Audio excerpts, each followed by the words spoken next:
I would, before I invite our ambassador and our additional secretary to brief you on this special visit, let me tell you that we have interpreter services in case some people here would like to ask questions in Zonka. With that, I turn over to our ambassador to give his remarks. Sudeep, over to you. Thank you, Randhir. Good evening to all of you. Very happy to see you all in Bhutan, in Thimphu. Dear friends, we have had since the morning the 3 or 4 main components of what has happened during the day. First was the arrival at Paro Airport around 10:30 a.m. The Honorable Prime Minister of India was received by Honorable Prime Minister of Bhutan at the airport. Although there was a function going on at the Changlimitang Stadium, but Prime Minister of Bhutan, of course, thought that he should be personally present to welcome and greet the Prime Minister of India. There was a guard of honor. There was a ceremonial traditional welcome at the airport for the Prime Minister, and Prime Minister of India from the airport directly went to the function at the Changlimitang Stadium. After that, the second important activity during the day has been the function at the Changlimitang Stadium, which was, I think, full of crowd. People are estimating 25 to 30,000 people were present at the stadium. Both leaders addressed the people at the Changlimitang Stadium and or celebration ground as it is called, and the speeches are available in the public domain.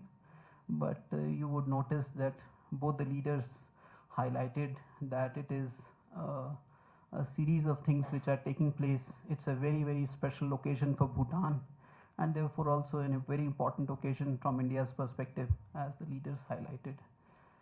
There is a global peace prayer going on in Bhutan over this 2-week period. We are in the middle of that. I mean, 1 week has just ended, and Bhutan coming forward to organize peace prayer for global peace is a very noble objective, and that objective, I think, is what India shares. So that's an important dimension to India's participation in the function which is taking place around peace prayer. Prime Minister of India also mentioned, and His Majesty the King of Bhutan acknowledged the presence of sacred Piprava relics of Lord Buddha, which are in Bhutan for this 10-day period, coinciding with the peace and global peace prayer. So that both sides underline the importance of spiritual and religious connections relating to Buddhism between the two countries. So that was, I think, another important aspect which was referred by both the leaders at the stadium, and provides, I think, the relevance of the presence of Prime Minister of India in Bhutan at this time. The third important factor which both leaders highlighted was about the importance of the relationship for both countries, importance of the relationship for each other. I mean, from Bhutan's perspective, from India's perspective. Prime Minister of India underlined that it was his commitment of himself and of India to Bhutan which made him also participate at this very, very special, very important occasion for Bhutan and for India. He talked about India-Bhutan relationship as a relationship of values, of emotions, of peace, of progress, a partnership of trust and development. And as Prime Minister described it, he said that it is a model for the region. His Majesty the King of Bhutan also underlined the exponential growth in the relationship between the two countries. He also described it as a legacy legacy from father to son, and which has such a very, very strong foundation. And then he also committed that we need to build upon and take forward the relationship. The event, the central feature of the event also was marking the 70th birthday of His Majesty, the 4th King of Bhutan.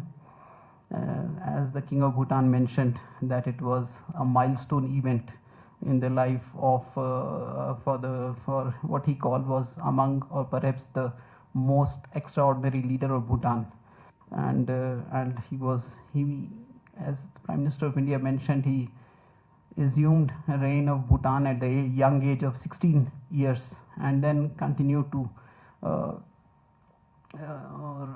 to run or lead the country for 34 years. And both the King of Bhutan and the Prime Minister of India paid tribute. They highlighted various aspects of the contributions of the personality for this and what Bhutan has achieved under the fourth King of Bhutan, and also what it has done to the relationship between the two countries.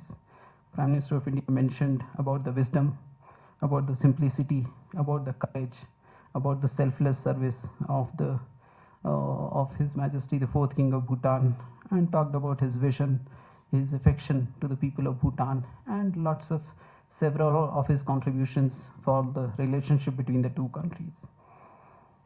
So, and of course, I think it was very touching for both sides, the fact that despite you are all aware of the blast in Delhi which took place yesterday evening, and I think in that background, the fact that Prime Minister of India considered it still important to be present here, and the appreciation and acknowledgement of that by the King of Bhutan, and the fourth king, I think, was notable. The King of Bhutan led special prayers. The prayers, he said, were also dedicated to India, to the Prime Minister, and his vision for the future of India.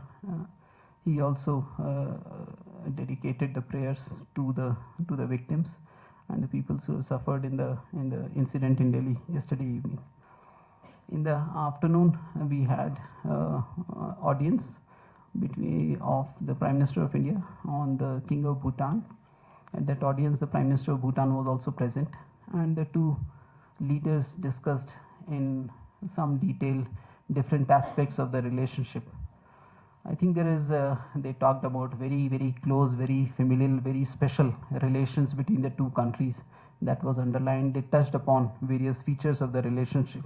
They talked about the very strong development partnership and its implementation which is going on, which Prime Minister of India had also committed when he visited in March 2024.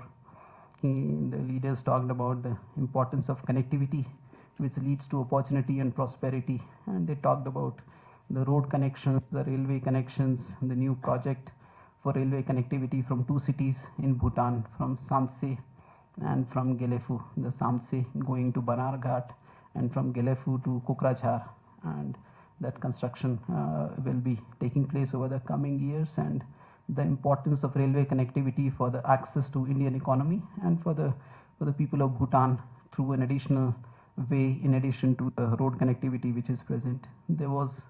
The Prime Minister of India announced the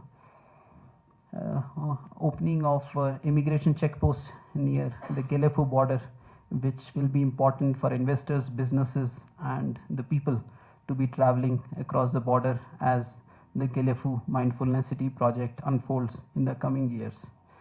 Energy partnership was another very important feature of the discussions, and I think energy has had a long history both in the Indian side and the Prime Minister of India and the King of Bhutan. Both of them underlined the fact that we have the foundation for the hydropower partnership between the two countries was laid during the period of the fourth King of Bhutan in 1970s. Over a period of time, it has had enormous achievements. There was, after the meeting, the joint inauguration of this 1020 megawatt Punat Sangchu 2 hydropower project, and that project has added 40% to the total installed power generation capacity in Bhutan, which I think is a very important, very big step forward. Prime Minister of India also mentioned about another hydropower project on which both countries have agreed to move forward. That project has been in the work, the Punat Sangchu 1 project. There was around energy, if I have to add, basically the renewable energy is a very important dimension which is getting added because it enhances energy security of Bhutan and also brings India's skills capabilities in that area. So the two countries signed and exchanged in the presence of the two leaders an MOU on cooperation in the field of renewable energy, which will cover solar energy, wind energy, biomass energy, green hydrogen, and battery storage and energy storage in general. So which I think is a very good beginning. It's a very substantive memorandum of understanding in which two countries will look at joint design and development of energy projects in all of these areas.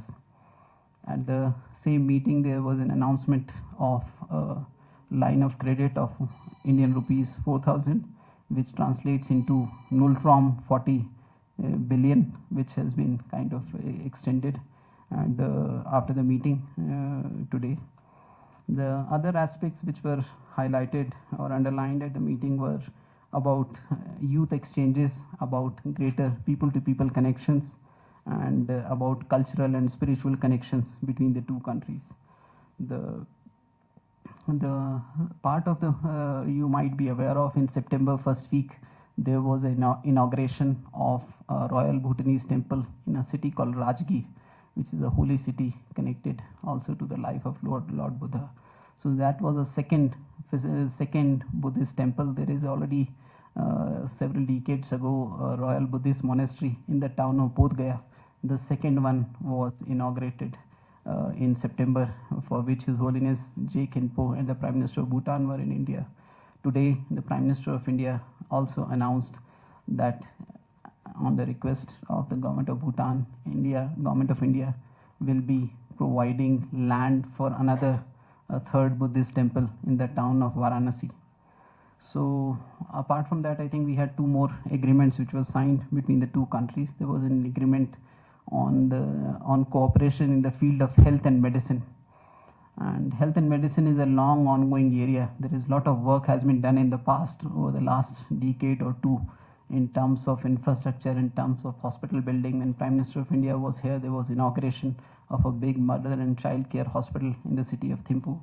So this MOU, which was signed and exchanged today in the presence of the two leaders, lays the foundation for greater set of activities, skill development, joint research, biotechnology, and traditional medicine. And also in the field of pharmaceuticals, there is a very interesting component on which both countries will try to work forward to increase capacities, increase technical capabilities, and perhaps joint research in the field of health and medicine. The final agreement which was signed was the MOU between one of the leading, perhaps the leading centers, not just in India, but also in Asia, called NIMHANS, NIMHANS, and something called PEMA Secretariat, which is a leading organization in the field of mental health in Bhutan. So the two of them have agreed to work together on building capacity in the field of mental health. So it again involves developing people who can man and provide these services in Bhutan, doing some joint research, and bringing, I think, the capabilities and achievements of NIMHANS for the purpose of the activities of PEMA Secretariat in Bhutan. So I think these three important MOU signatures and the decisions announced from the line of credit to the Varanasi temple and the Gelefu immigration checkpoint were key specific decisions in terms of which will provide new fillip, and of course taking forward cooperation in different areas, as I said, on connectivity, on the area of rail links, on the area of trade and economic cooperation, development partnership and implement. So I think it's a very, very substantive, very useful discussions. I think they will give a new fillip and take forward what we call a very special friendship and very unique relations between India and Bhutan over the coming years. Thank you very much.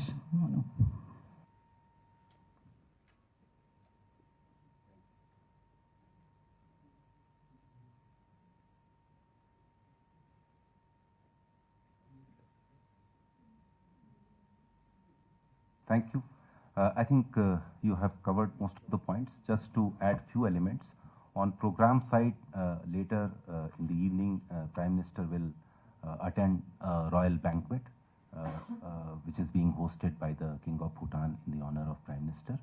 Tomorrow morning, Prime Minister will have a royal audience with His Majesty the Fourth King, and Prime Minister will also participate in the Global Peace Prayer Festival before his departure.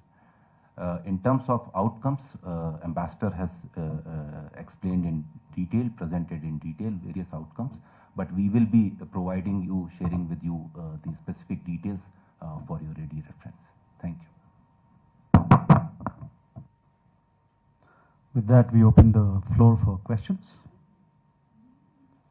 Sahil, you go first. Sir, I'm Sahil Pandey from ANI News Agency.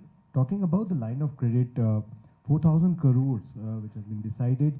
Any particular focus areas and any term of line of credit and priority sector where Bhutan shown interest to use the line of credit? Thank you.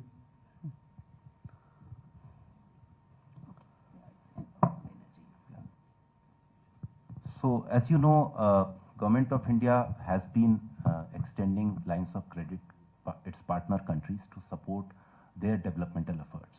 We have extended such lines of credits in our neighborhood and beyond.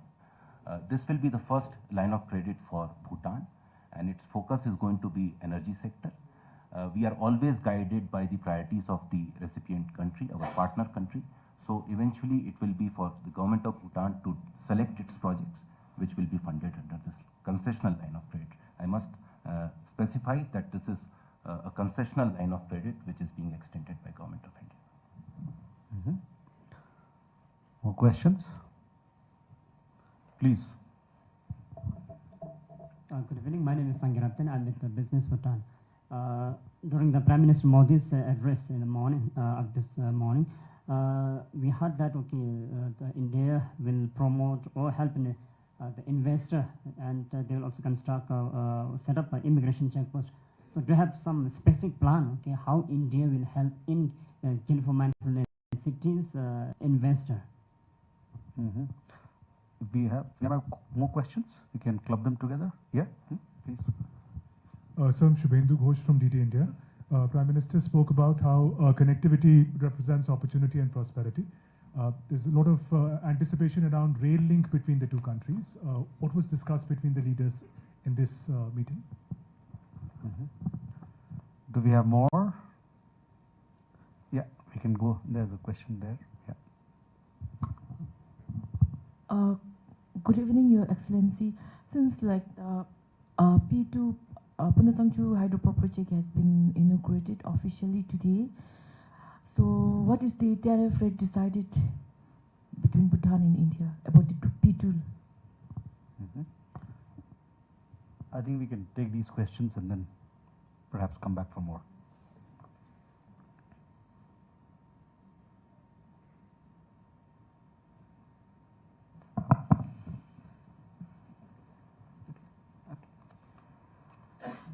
So the question on the Gelefu Mindfulness City. So I think, as you are aware of, I think it's a vision of His Majesty the King of Bhutan, and it's a project in the making. It's kind of evolving. The formal announcements were done around last year, etc. And as His Majesty the King also mentions, it's a little more medium-term, long-term project. So we have been in touch, both Government of India and Government of Bhutan, at various levels, at official levels, at the level of the leaders, in terms of understanding that vision and trying to look at what are the ways in which it can be contributed. So the Prime Minister of India mentioned today about the decision on establishing. So right now between India and Bhutan, the movement is fairly streamlined. So this immigration checkpost will enable, as the Prime Minister mentioned, visitors, those who may be coming for miscellaneous various purposes, and also for investors or businesses to come. So we have, as you know, in the main international airport in Bhutan is in Paro. So it really provides access in that sense for people traveling, coming from all over the world for the Gelefu Mindfulness City, coming to, say, Guwahati Airport is a nearby airport, and from there being able to cross over and reach Gelefu through in a faster, shorter, expedited manner. So it's the announcement today was an effort to facilitate that easier access for businesses and other travelers, tourists, and everybody else who would like to come. So it's a small step in that direction. And I think related to that is also the kind of railway connectivity project. So that's also in a way links to Gelefu, because the 69-kilometer railway line from Gelefu to Kokrajhar, which will be built over the coming years. So that will also is another level of connectivity which it provides to Gelefu.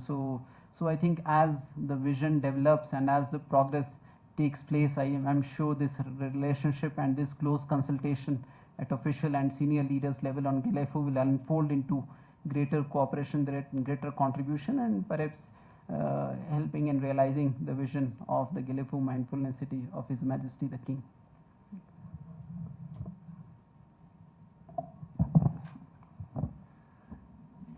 So, as Ambassador mentioned, rail links are part of our efforts to enhance connectivity between India and Bhutan, and we've taken a number of measures. We have strengthened road connectivity. We have established immigration checkposts and integrated checkposts like the one in Daranga. We have set up an inland waterways terminal in Jogighopa, which is also near Gelefu. And the two rail links that we are going to establish, connecting Banarhat in West Bengal to Samse and Kokrajhar in Assam to Gelefu. This is a mega project. It will cost over 4,000 crore. This will establish for the first time rail connectivity for Bhutan. It will provide access to vast Indian rail network, and it will enable Bhutan to, export easily, access the vast Indian market and even beyond through these rail links. During the royal audience, His Majesty conveyed his deep appreciation for this project to Prime Minister. This project is going to be fully funded by Government of India, and Prime Minister assured His Majesty that he has given very clear direction to the officials to ensure its timely implementation. We have already constituted a joint project steering committee, which is going to hold its first meeting very soon, and it will be our endeavor to complete this project as per the agreed timeline. As regards Pune 2 project, again, this is a major milestone in the realization of the energy partnership vision, which was presented during Prime Minister's last visit. This project is fully functional. In fact, the energy supply to India has already commenced. We have also reached an understanding on tariff, but there are certain steps to formalize that. As and when the tariff will be formalized, it will be announced and made known to the general public. This project is a shining symbol of our vibrant partnership. Thank you. Do we have more questions? Okay, we have a question here and then a question there, please. मैं Nikhil Singh DD news से sir जानना चाहता हूं कि ये जो P2 project के उद्घाटन से किस तरह से भारत और भूटान के बीच में जो ऊर्जा रणनीति है और जो बिजली निर्यात है, इसको लेकर के कोई ठोस इसमें परिवर्तन देखने को मिल सकता है, और खासतौर पर भूटान के आर्थिक क्षमता और संस्थागत क्षमता निर्माण के विशेष संदर्भ में।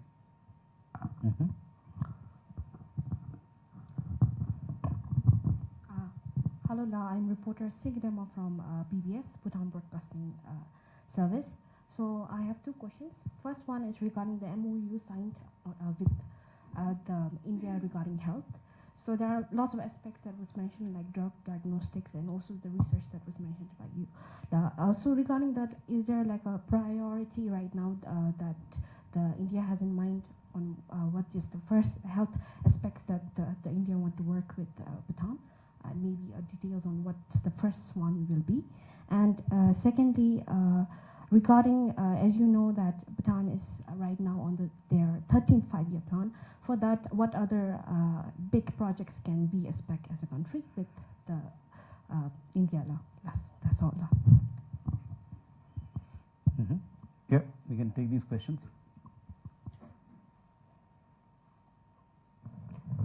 Just to division of work between us, I think I'll take the easier question. Thank you.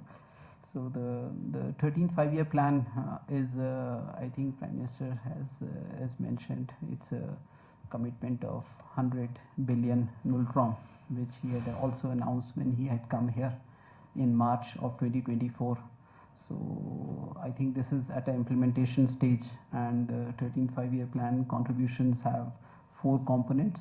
There are projects of different kinds, and these projects are under implementation in various parts of Bhutan. So these are in very wide ranging of some areas, from road construction, healthcare facilities, educational facilities, the financial facilities. The second aspect is what we call high impact community development projects. So these projects, there are about 570 projects spread across perhaps every possible area you can imagine. These are small scale community level projects which are also very effective. So I think it is the implementation of the India's support for the 13th five-year plan, which is from 2024 to 2029, was touched upon by the leaders during the discussion. There is a lot of, I think, appreciation for the fact that India is extending that support and the kind of contribution it is making. And I think there is a lot of satisfaction with the implementation and the pace at which various projects in different areas are being implemented, including something called Economic Stimulus Program in Bhutan. So that is that. On health, maybe also I can just briefly mention the healthcare. The MOU is basically, the MOU is more like a facilitating document. So the MOU provides for formation of a joint working group, which may be led at a mutually agreed level between the Ministry of Health of Bhutan and the Ministry of Health and Family Welfare of India. And they have identified these 7-8 broad areas which I mentioned. So at some stage soon, either virtual meeting or physical meeting between the 2 senior officials from both sides, they will identify what projects will be taken up. Because as we have mentioned in the previous the remarks from Additional Secretary, that it is basically mutually agreed, and we also respect a lot about priorities of the Royal Government of Bhutan and Bhutan as a country.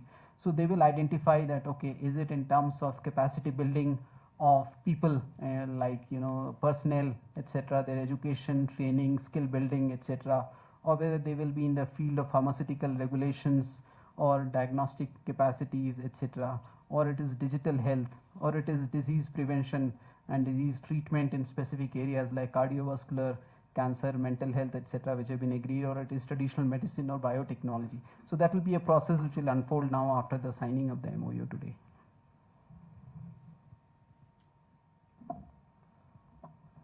जहाँ तक आपका प्रश्न है हमारे ऊर्जा के क्षेत्र में आपसी सहयोग का, तो हमारा सहयोग एक तरह से पूरे क्षेत्र और पूरे विश्व के लिए एक मॉडल है। ये बहुत ही सफल सहयोग रहा है और इसके तहत अब तक हम 5 प्रोजेक्ट कंप्लीट कर चुके हैं पुनात सांगचू 2 को मिलाकर। और पुनात सांगचू 2 अकेले ही भूटान की एनर्जी जनरेशन कैपेसिटी में 40% की वृद्धि करेगा। प्राइम मिनिस्टर ने भी अपने भाषण में इसका जिक्र किया था। भूटान का प्रमुख निर्यात जो भारत को है वो इलेक्ट्रिसिटी एक्सपोर्ट है। इनफैक्ट भूटान के पूरे एक्सपोर्ट का 30% लगभग भारत को एनर्जी एक्सपोर्ट से आता है। और इसके अलावा जब भूटान में लीन सीजन में ऊर्जा जनरेशन में कमी होती है तो भारत से भी ऊर्जा की सप्लाई होती है। तो ये एक बहुत ही अच्छा सहयोग है, आपसी सहयोग है। पुनात सांगचू 2 के अलावा आज हमने एक और बहुत महत्वपूर्ण घोषणा प्राइम मिनिस्टर ने की। हमारी आपसी सहमति हो गई है कि किस तरह से पुनात सांगचू 1 जो कुछ समय से रुका हुआ था, काफी समय से रुका हुआ था, उसको भी अब कंप्लीट किया जाए। तो अब हमारा संयुक्त प्रयास यही होगा कि उस प्रोजेक्ट को भी हम जल्द से जल्द पूरा करें। इसके अलावा ऊर्जा के क्षेत्र में और भी नए आयाम जुड़ रहे हैं। अभी तक हमारा जो कोऑपरेशन था वो 2 सरकारों के बीच में गवर्नमेंट टू गवर्नमेंट था। अब बहुत सारी भारतीय कंपनियां पहल कर रही हैं और भूटान की हाइड्रो पावर पॉलिसी के तहत प्रोजेक्ट्स इंप्लीमेंट कर रही है और इसमें से कुछ प्रोजेक्ट्स में काम शुरू भी हो गया है। तो कुल मिला के हमें लगता है कि हमारा कोऑपरेशन इस क्षेत्र में और बढ़ेगा और जो joint vision for energy partnership पिछले वर्ष भारत और भूटान ने लीडरशिप लेवल पे रिलीज किया था, उसका रियलाइजेशन सही समय पर होगा। धन्यवाद। Was a question on electricity trade and all. So I think there is something called Electricity Exchange of India, and there are from even other projects apart from these intergovernmental projects. There is a lot of trading happens continuously. So there are several power trading companies in India. We are talking to the Bhutanese, either in DGPC, the Druk Green Energy Power Corporation, and through others. So there is a lot of trade which happens based on the demand and supply. So I think this partnership, one is it has this dimension of contributing to energy security of each other. When there is a demand in Bhutan, the power can be bought from India, and similarly from Bhutan when there is surplus power, especially at the time when it is in need in India. I think that complementarity fits in very, very well and is very productive. It's also, I think, in terms of volume contributes a lot. So I think this energy partnership have, apart from hydropower projects, the electricity trade, and now solar energy, and the MOU on renewable energy, which is, so it's a very, very wide-ranging thing. It is reaching new dimensions. There are transmission lines being built between the two countries, and it's really a very solid partnership which is in mutual benefit and is, I think, contributing to the relationship in a very big way. Thank you. Thank you. With this, we come to the end of this press briefing. We shall keep you updated with more developments on the state visit. Thank you very much.